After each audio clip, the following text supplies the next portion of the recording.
bursting with flavors. Let's make the #1 Caribbean green seasoning. This will add some boldness and flavors to any of your dishes, guaranteed. Here are the raw ingredients we're going to be using today. Now let's start by cutting away these roots and stems.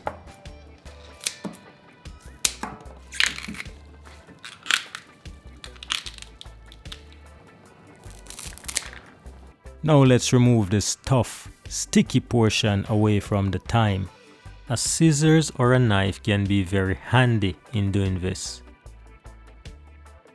Ensure you give these green herbs some washing in a vinegar water solution. Now you want to rough cut these ingredients and start adding to your blender or food processor. I put the juicy ones at the bottom, like the onions and celery first. This makes it much easier for the blender.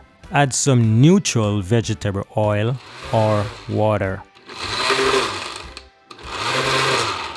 Start out by pulsing your blender. Next you want to gradually blend and bring everything to a puree.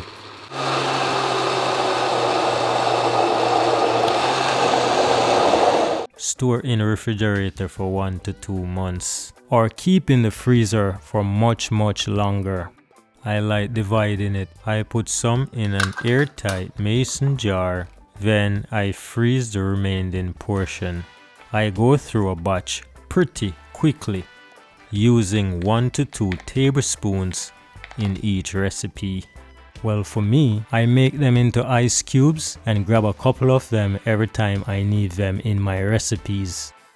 These ice cubes make it real convenient and easy to take out of the freezer. This green seasoning is the perfect addition for vegan dishes, curries, soups, stews, gravies, fish and meat marinades.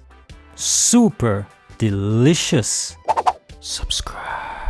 Yeah, man.